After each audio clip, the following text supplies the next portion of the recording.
The first light of winter's dawn broke reluctantly over the frosted peaks of the Aldermere Mountains, casting pale silver across a landscape so cold that even the wind seemed to whisper in fear. Prince Cedric of Thornhaven had ridden through the night, his breath forming clouds of mist that hung in the air like the ghosts of unspoken words. His black stallion, Shadowmere, picked its way carefully along the treacherous mountain path, hooves crunching through ice that had claimed these heights since the first snowfall 3 months prior. The prince had left the warmth of his father's castle under cover of darkness, driven by a restlessness that had plagued him for weeks, a nameless hunger that all the luxuries of court could not satisfy. He was a man of 27 winters, tall and broad-shouldered, with eyes the color of storm clouds and hair as dark as a raven's wing. The nobles whispered that he had his mother's beauty and his father's iron will, though Cedric himself felt he possessed neither the grace of one nor the certainty of the other. For months he had felt like a sword forged but never tested, polished and displayed but never swung in true battle. His father, King Aldric, had arranged a marriage for him with Lady Isolde of the Eastern Marches, a union that would strengthen alliances and bring wealth to Thornhaven. Yet every time Cedric looked upon her pale, calculating face, he felt a coldness deeper than any winter wind. So he had ridden into the mountains, seeking something he could not name, following paths known only to hunters and hermits. The forest here was ancient, its trees twisted and gnarled like the fingers of old crones, their branches heavy with snow that gleamed in the growing light. Everything was silent save for the breathing of his horse and the occasional crack of ice breaking somewhere in the distance. It was in this profound stillness that Cedric first saw her. At the base of a ravine, partially covered by snow that had drifted during the night, lay a figure so still it might have been carved from ice itself. The prince reined in his horse, his warrior's instincts immediately alert. Bandits sometimes use such tricks to lure travelers into ambush. But as the light grew stronger and he studied the scene more carefully, he realized this was no deception. The figure was that of a young woman, her clothing the rough-spun wool of a peasant, her body curled in the desperate posture of one who had tried to preserve warmth even as the cold claimed her. Frost had formed on her eyelashes, and her lips had taken on the blue-white pallor of death by freezing. Cedric dismounted quickly, his boots sinking into snow that reached his knees. He approached cautiously, though what danger a frozen corpse could pose he could not imagine. When he knelt beside her, however, something extraordinary happened. As his shadow fell across her face, blocking the pale morning sun, her eyelids fluttered. It was the barest movement, no more than the trembling of a leaf in a gentle breeze, but it was unmistakable. She lived, though by what miracle he could not fathom. No one survived a night in these mountains without shelter, without fire, without the thick furs and preparations that even the hardiest hunters required. Without hesitation, Cedric shed his heavy cloak and wrapped it around her frozen form. Her skin was cold as marble beneath his hands, and when he lifted her, she weighed almost nothing, as if the cold had somehow hollowed her out. He could feel no heartbeat, could see no breath clouding the air before her face, yet that flutter of her eyelids had been real. He secured her across Shadowmere's back, then mounted behind her, holding her against his chest as he turned the stallion back toward the nearest shelter he knew, a shepherd's hut that stood perhaps an hour's ride to the east. As he rode, cradling her frozen body, Cedric found himself studying her face. Even blue with cold, even still as death, she possessed a beauty that was startling in its purity. Her features were delicate but strong, her cheekbones high, her brow clear and unmarked by the hardships that usually carved themselves into the faces of the peasantry. Her hair, dark as his own, had come loose from its braid and fell across his arm in waves stiffened by frost. Who was she? What had driven her into these mountains alone, without proper clothing, without even the basic provisions that any traveler would carry? The questions circled in his mind like ravens. The shepherd's hut appeared through the trees like an answer to a prayer Cedric had not known he was making. It was a humble structure of stone and timber built into the side of the mountain so that the earth itself provided insulation against the killing cold. Smoke rose from its chimney, a blessed sign that someone maintained it. Cedric dismounted and carried the woman to the door, which he pushed open with his shoulder. Inside, an old shepherd looked up from the fire he was tending, his weathered face registering shock at the sight of the prince. For even in travel-stained clothes, Cedric's bearing marked him as nobility. But the old man's expression changed to horror when he saw the frozen woman in the prince's arms. "Great mercies," the shepherd breathed, rising quickly. "Lay her here by the fire quickly now." Together they laid her on a pallet of furs near the hearth. The shepherd, who gave his name as Finn, had lived in these mountains for 40 years and knew the treatment for freezing as well as any physician in the realm. He sent Cedric to fetch snow, while he began the careful work of removing her frozen clothing. When the prince returned, Finn was wrapping her in dry furs and had placed heated stones wrapped in cloth near her body, though not touching her skin directly. "We must warm her slowly," Finn explained, his gnarled hands moving with surprising gentleness. "Too fast, and the shock will kill her as surely as the cold. I have seen it happen." Men brought from winter storms, plunged into hot baths by well-meaning folk, and dead before the sun set. The body must remember warmth gradually, like a flower remembering spring. For hours they worked in silence, Cedric following the old shepherd's instructions without question. They rubbed her limbs gently to restore circulation, changed the heated stones as they cooled, spooned warm broth between her blue lips, though she could not swallow, and most of it ran down her chin. Through it all, she remained as still as death, her face peaceful as a saint's in a cathedral window. But Cedric noticed that colour was slowly returning to her lips, that the terrible blue-white pallor was receding like frost before the morning sun. As the day wore on and their vigil continued, Cedric found himself talking to the old shepherd, telling him things he had never spoken aloud to anyone. He spoke of his doubts about the crown he would one day inherit, of his frustration with the endless political maneuvering of court, of the arranged marriage that awaited him like a gilded cage. Finn listened without judgment, occasionally nodding or making a soft sound of understanding, but offering no advice. Perhaps that was why Cedric found it so easy to speak, because the old man did not pretend to have answers to questions that had no easy solutions. "Why did you ride out alone, my lord?" Finn asked as he prepared more broth. "These mountains are treacherous even for those who know them well." Cedric was silent for a long moment, his eyes on the woman's face. "I was seeking something," he said finally, "though I did not know what. Perhaps I still do not know.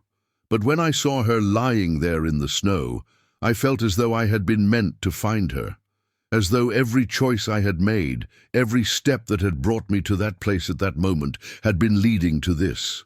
Finn nodded slowly. "The old stories speak of such things. Meetings that change the course of kingdoms, encounters that shift the very fabric of fate. You are not the first prince to ride into these mountains seeking answers and finding instead a mystery." As if in response to their words, the woman stirred. It was the smallest movement, a flutter of her fingers against the fur that covered her, but both men saw it. Cedric leaned forward, his heart suddenly racing in a way it had not even during his most desperate moments of the rescue.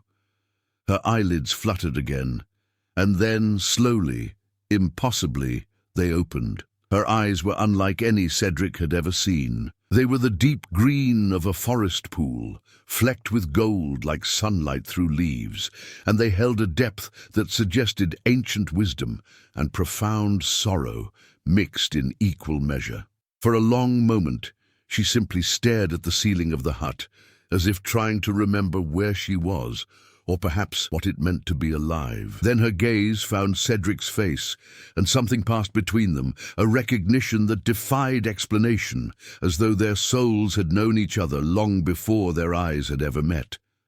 "Where am I?" Her voice was barely a whisper, hoarse from the cold and from disuse. "You are safe," Cedric replied, and was surprised by the intensity of emotion in his own voice. "You are in a shepherd's hut in the Aldemir Mountains. I found you at dawn, frozen in the snow. By what miracle you survived, I cannot say." Tears welled in her green eyes and spilled down her cheeks. "I did not think I would wake again," she said softly. "I felt the cold taking me, felt myself drifting away like snow on the wind. I should have died. I was ready to die." The words sent a chill through Cedric that had nothing to do with the winter cold. "Why?" he asked, leaning closer.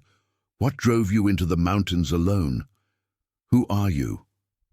She closed her eyes, and for a moment he feared she had slipped away again, back into that dark place between life and death. But then she spoke, her voice stronger now, though still weak. "My name is Ilara. I'm a weaver's daughter from the village of Millbrook, and I fled into the mountains because I refused to become a piece in a game I did not choose to play." Over the hours that followed, as her strength slowly returned and Finn plied her with broth and bread, Ilara told her story. She spoke of a village that sat in the valley below the mountains, a place of simple people who worked hard and asked little of life beyond the basic necessities. Her father had been a master weaver, known throughout the region for the beauty and quality of his work. Ilara herself had inherited his skill, and by the age of 20 she could create tapestries that seemed to live and breathe, that captured light and shadow in thread as a painter might capture them in pigment. Her skill had been her downfall. A local lord, Baron Casimir of Ravenshollow, had seen her work at a market fair and become obsessed with possessing her. Not merely her tapestries, but Ilara herself. He was a man of 50 winters, cruel and grasping, known for the harsh treatment of those under his rule. He had demanded that Ilara's father give her in marriage, offering a sum that would have lifted the family from poverty into comfort. When her father had refused, citing Ilara's young age and his desire to see her married to someone she could love, the Baron had grown vengeful. First came higher taxes on the weaving trade, levied specifically to cripple Ilara's family. Then came accusations of sedition, whispered rumors that her father spoke against the nobility. Finally came the fire that destroyed their workshop, taking with it not only their livelihood, but Ilara's father himself, who had rushed into the flames to save his precious looms and never emerged. The village whispered that the Baron's men had set the blaze, though none dared speak such accusations aloud. With her father dead and her family's fortunes destroyed, Ilara had found herself with no choice. The Baron had made it clear that he would take her as his wife, by consent or by force, and that if she refused, her mother and younger siblings would suffer for her defiance. She had been given 1 week to prepare for the wedding, 1 week to reconcile herself to a life of servitude to a man she despised. "I could not do it," Ilara said, her voice breaking with emotion. "I could not surrender myself to that fate. Could not become his possession, his pretty bird in a gilded cage. So 3 nights ago I fled. I walked into the mountains with nothing but the clothes on my back, preferring to die free in the cold than to live in luxury as his slave. I walked until I could walk no more, until the cold wrapped around me like a blanket, and I lay down in the snow. I remember thinking that at least in death I would belong to no one but myself." Cedric felt fury building in his chest, a rage unlike any he had known. He had heard of Baron Casimir, a minor noble in his father's kingdom, a man who paid his taxes and bent his knee when required, but who was known to rule his lands with an iron fist. The thought that such a man could destroy a family, could drive a young woman to choose death over marriage, filled Cedric with a cold determination that was itself more powerful than any heat. "This Baron," he said, his voice tight with controlled anger. "He still believes you dead?" Elara nodded. "I assume so. By now they will have found my footprints leading into the mountains. They will think me claimed by the cold or the wolves. Perhaps he mourns his lost prize, or perhaps he simply seeks another." "No," Cedric said firmly. "You will not return to that fate. I am Prince Cedric of Thornhaven, son of King Aldric, and I swear to you that Baron Casimir will answer for what he has done. You will be protected. You will be free." Elara looked at him with an expression that mingled hope and disbelief. "Why would you do this for me? I am no one, a peasant girl with nothing to offer. You are a prince, with the weight of a kingdom on your shoulders. My troubles are not your concern." "Oh, they are now," Cedric replied, and as he spoke the words, he felt a certainty settle over him, a sense of rightness that he had never felt when contemplating his arranged marriage or his future duties as king. "From the moment I found you in that snow, your fate became bound to mine. I do not pretend to understand it, but I know it to be true." Old Finn, who had been listening quietly from his place by the fire, spoke up then. "There is an old legend in these mountains," he said, his voice taking on the cadence of a storyteller. "It is said that long ago, when the first king of Thornhaven ruled these lands, he too found a woman frozen in the snow. She had been a sacrifice, offered to the old gods of winter to ensure a good harvest. But the king defied the old ways and saved her, taking her as his queen. From their union came a dynasty of rulers who were known for their justice and their mercy, for they had learned that true power lies not in taking what you desire, but in protecting those who cannot protect themselves." Elara's eyes widened. "You think this is that same magic, that same fate?" Finn shrugged. "I think that some patterns repeat themselves across the ages. I think that how a man responds when he finds someone in need tells more about his character than all the noble blood in the realm. And I think, my Lord Prince, that you were meant to ride into these mountains, and this young woman was meant to survive a night that should have killed her, so that both of you might find something you did not know you were seeking."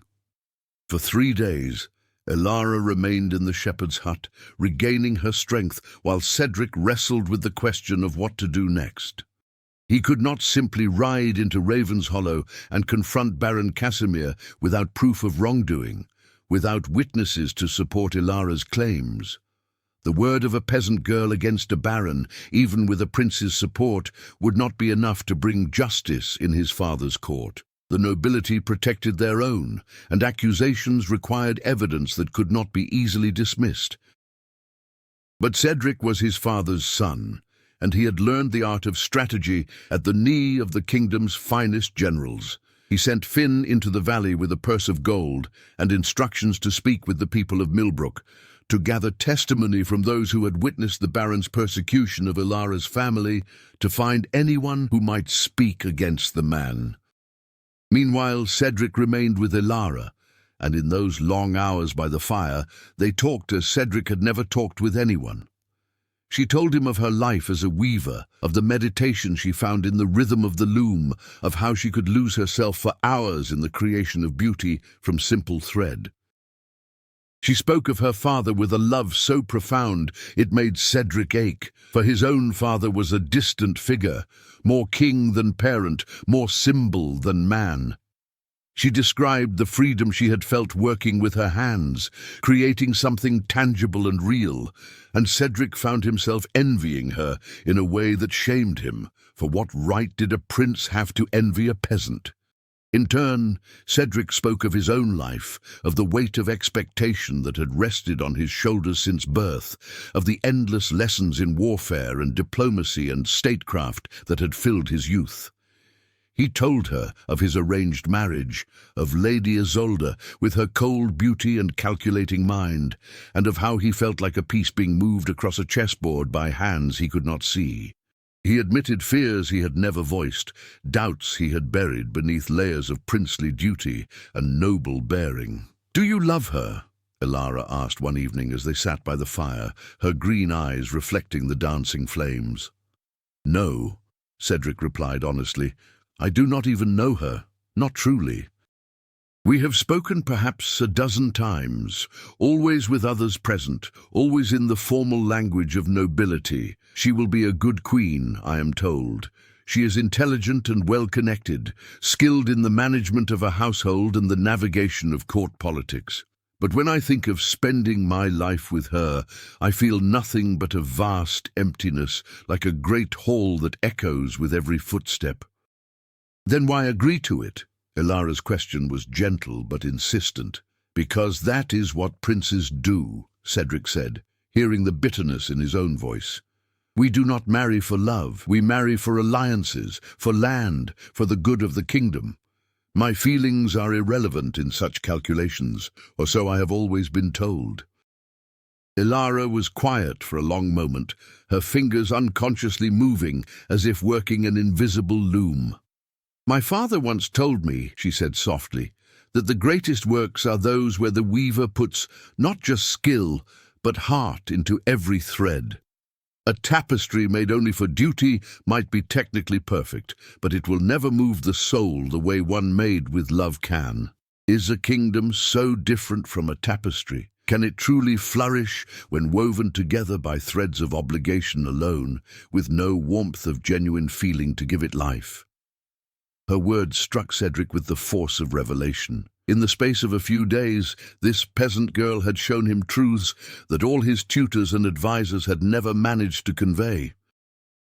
Or perhaps he had simply never been ready to hear them until now, until he had found someone whose very existence challenged everything he thought he knew about duty and desire, about what a life could be.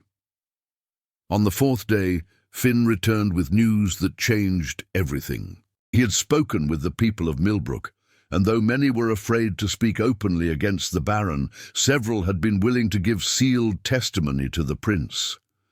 There was the blacksmith who had seen the Baron's men loitering near the weaver's workshop the night of the fire. There was the midwife who had tended to Elara's mother and heard her speak of the Baron's threats. There was even one of the Baron's own guardsmen, guilt-ridden and old, who was willing to confess that he had been ordered to set the fire, though he had not known the weaver was still inside. "It is enough," Cedric said, reading through the testimonies by firelight. "With these statements and Elara's own account, we can bring formal charges against Baron Casimir. My father will have no choice but to investigate, and if the evidence is as damning as I believe it to be, the Baron will face justice." But Elara looked troubled. "What of my mother and siblings? If the Baron learns I live, if he discovers what we plan, he might take his vengeance on them. They are still in Ravenshollow, still under his power." Cedric had anticipated this. "I will send guards immediately to bring them to safety at the capital. They will be under royal protection until this matter is resolved. The Baron will not dare to touch them once it is known they are under the king's eye." Yet even as he spoke these words of reassurance, Cedric knew there was a deeper question hanging between them, one that neither had dared to voice. What would happen after the Baron was brought to justice? Elara would be free, yes, but free to do what? Return to a village where she would forever be known as the girl who caught a prince's attention. And what of Cedric himself? He would still be a prince, still bound by duty to a marriage he did not want, still trapped in a life that suddenly felt unbearably small. The answer came to him that night as he lay sleepless on the hard floor of the hut, listening to the wind howl outside and the soft sound of Elara's breathing from across the room. It came not as a sudden revelation, but as a slow certainty, like dawn creeping over the mountains. He knew what he had to do, though it would require a courage greater than any he had shown on the battlefield. The next morning, they began the journey back to the capital. Cedric had sent word ahead by messenger, informing his father that he was bringing urgent matters of justice to the court and that Baron Casimir was to be summoned immediately to answer charges of murder and persecution. He did not mention Ilara by name, did not explain the full circumstances, for there were some things that must be said face to face, before witnesses, where the truth could not be twisted or diminished. The ride took 2 days, and with each mile that brought them closer to the city, Cedric felt Ilara drawing back into herself. The easy conversation they had shared by Finn's fire replaced by a tense silence. She was dressed now in borrowed clothes, simple but clean, and Cedric had given her a cloak with his family's crest, both to keep her warm and to mark her as under his protection.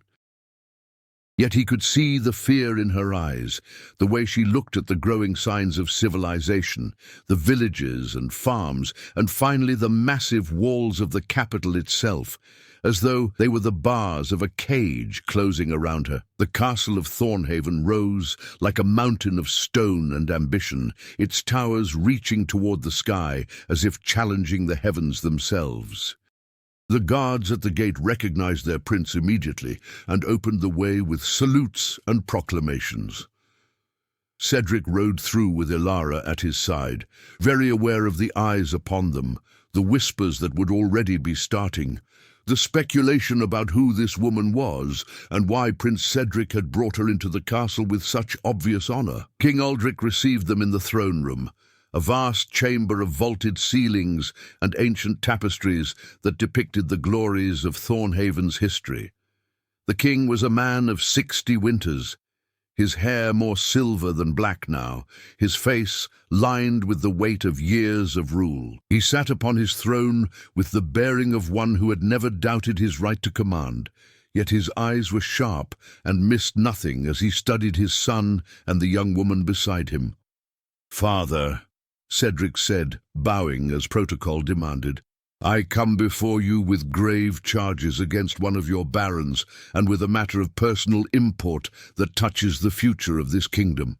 The king gestured for him to speak, and Cedric laid out the case against Baron Casimir with the precision of a lawyer and the passion of one who has seen injustice firsthand. He presented the written testimonies, called forth the witnesses Finn had helped bring to the capital, and finally asked Ilara to tell her own story. She did so, with a quiet dignity that filled Cedric with pride, her voice never wavering even when she spoke of her father's death and her desperate flight into the mountains. When she had finished, the throne room was silent, save for the crackling of the great hearth fires.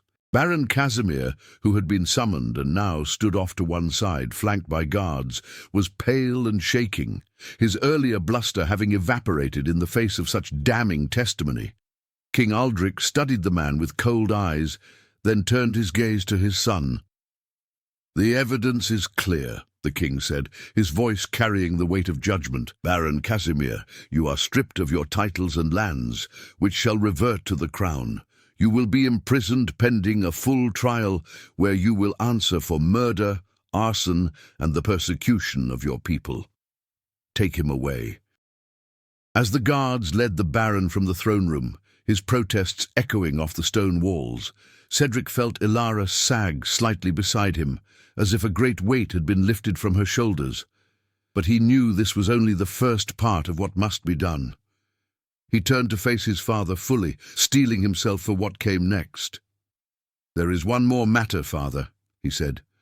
"I cannot marry Lady Isolde."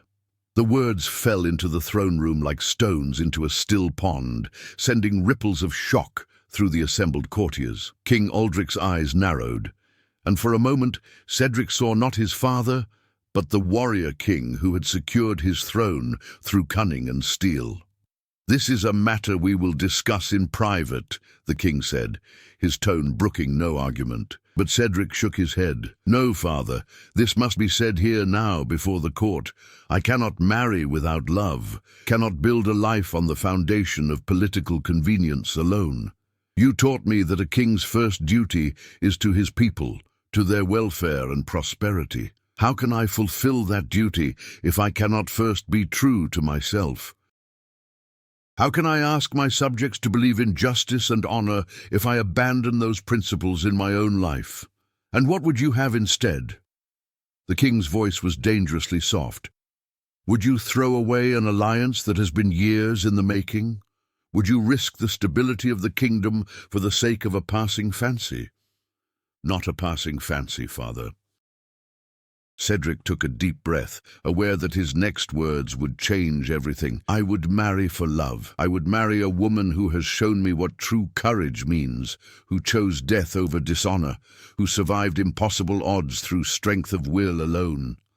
I would marry Elara if she will have me." The throne room erupted in gasps and whispers. Elara turned to stare at him, her green eyes wide with shock. Cedric kept his gaze on his father, waiting for the storm he knew was coming. It came, but not in the form he expected. King Aldric rose from his throne and descended the steps slowly, each footfall echoing through the now silent chamber. He stopped before his son, studying him with an intensity that Cedric had not seen since childhood. Then, to everyone's amazement, the king smiled. "Do you know," Aldric said quietly, "why I married your mother?" Cedric blinked, caught off guard by the question. "The histories say it was to unite the northern and southern provinces. The histories say many things, some of which are even true." The king's smile grew wider. "I married your mother because I loved her, because she was the only person in all the realm who spoke to me as though I were a man rather than a crown. The alliance was happy chance, a fortunate alignment of heart and politics. But had she been a shepherdess, I like to think I would have had the courage to choose her anyway." He turned to address the assembled court. "My son is right. We cannot ask our people to believe in honor and justice if we do not live by those principles ourselves. If we build our dynasties on loveless marriages and cold calculation, what kind of kingdom do we create? What kind of legacy do we leave?" The king looked at Elara then, really looked at her, and Cedric saw recognition dawn in his father's eyes. "You are the weaver's daughter," Aldric said. "I saw your work once, at a festival years ago, a tapestry of the great forest in autumn. It was the most beautiful thing I had ever seen, save for my late wife's smile. You have a rare gift, child." Elara curtsied deeply, her voice trembling. "You honor me, your majesty." "No," the king said gently. "You honor us by surviving, by seeking justice, by standing here before a room of nobles and speaking your truth without flinching. I think you will make a fine addition to the royal family, should you choose to accept my son's suit." He turned back to Cedric. "However, there is still the matter of Lady Isolde and her family. We cannot simply cast them aside without consequence. We will need to negotiate, to find another path to alliance." "Then let me go to them," Cedric said. "Let me speak to Lady Isolde honestly, with honor. I do not think she will be heartbroken, father. I have seen the way she looks at the Duke of Silvermark. Perhaps there is another match that will serve both families better." And over the weeks that followed, Cedric proved to be right. Lady Isolde, when approached with honesty and respect, admitted that she had felt the same coldness at the prospect of their marriage.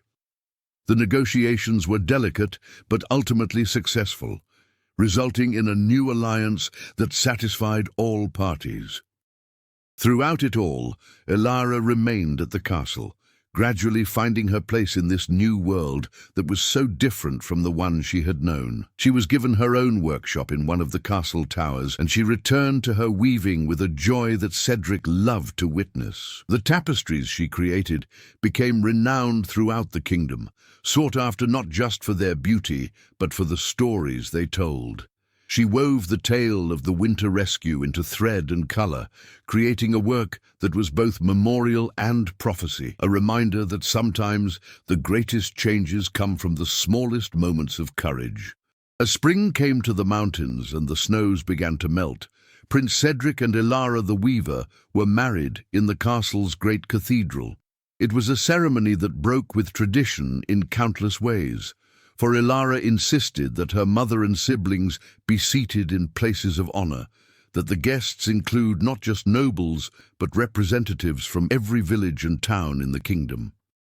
The old shepherd Finn was there too, beaming with pride, as though he had orchestrated the entire affair. The story of their meeting spread through the realm like wildfire, growing with each telling until it achieved the status of legend. They said that the prince had been guided by divine providence to that exact spot in the mountains. They said that Ilara had been protected by the old gods of winter themselves, preserved in ice like a treasure waiting to be discovered. They said that the love between a prince and a weaver had brought a new era of justice to Thornhaven, that nobles who had once ruled with impunity now thought twice before abusing their power. Some of these tales were exaggerations, flights of fancy by storytellers and bards, but the core truth remained, a truth that Cedric and Ilara carried with them through all the years that followed. That love, real love, was not a weakness or a distraction from duty, but the very foundation of true leadership. That courage meant being willing to challenge tradition, to risk everything for what you knew in your heart to be right. That sometimes the most important discoveries are not made in throne rooms or battlefields, but on frozen mountain paths at dawn, when one human being chooses to see another not as they are expected to be, but as they truly are. When King Aldric finally passed and Cedric took the throne, he ruled with his Weaver Queen beside him. Ilara never forgot her origins, never lost her connection to the common people she had once belonged to. She used her position to champion the arts and crafts of the kingdom, establishing guilds that protected artisans from exploitation, creating schools where young people could learn traditional skills. She turned the castle itself into a place of beauty, filling it with tapestries that told the stories of ordinary people, of farmers and merchants and craftsmen, giving them the same honor that had always been reserved for nobles and warriors. Together, Cedric and Ilara had 3 children, each of whom grew up learning not just the duties of nobility, but the value of compassion and the importance of seeing beyond titles and social standing. They were taught to weave as well as to wield swords, to understand the rhythm of the loom as well as the strategies of warfare. And on winter nights, when the snow fell soft and silent outside the castle walls, the royal family would gather by the fire while Ilara told the story of how she had fled into the mountains, choosing death over dishonor, and how a prince had found her at dawn and chosen love over duty. "But was it really a choice?" the youngest child once asked, "or were you destined to find each other?" Cedric and Ilara exchanged a look, a moment of silent communication that spoke of years of shared life and love. Then Ilara smiled and said, "Perhaps it was both. Perhaps destiny opens doors, but we must still choose to walk through them. Your father could have ridden past. I could have refused his help, refused his love out of pride or fear. The magic was not that we met, but that we both had the courage to see where that meeting might lead. The legend of the frozen weaver and the searching prince became one of the great romances of the realm, told and retold through generations. It was woven into tapestries, sung in ballads, written in chronicles that would survive centuries. But for Cedric and Ilara themselves, the greatest magic was not in the dramatic rescue or the defiance of tradition. It was in the quiet moments, the daily choosing of each other, the building of a life and a kingdom based not on cold calculation, but on the warm truth of the human heart. Years later, when they were old and their children had children of their own, Cedric and Ilara made a pilgrimage back to the mountains where it had all begun. They rode with a small party to the spot where he had found her, now marked by a simple stone monument that grateful villagers had erected. The inscription read, "Here love conquered death, and courage changed a kingdom." Standing in that place, with the wind whispering through the pines and the mountains rising silent and eternal around them, Ilara took her husband's hand. "Do you ever regret it?" she asked. choosing this path, taking this risk?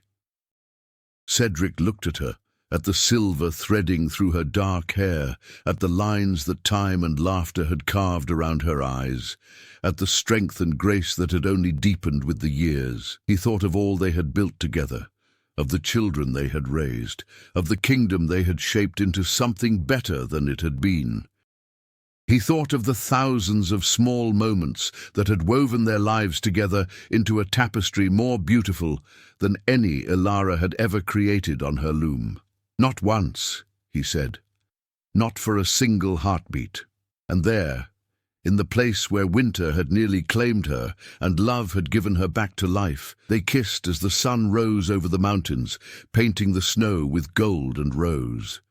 The legend was true, as all the best legends are, because it was built on the foundation of a simple truth that every heart knows, that love, real love, is worth any risk, any sacrifice, any defiance of the expected path.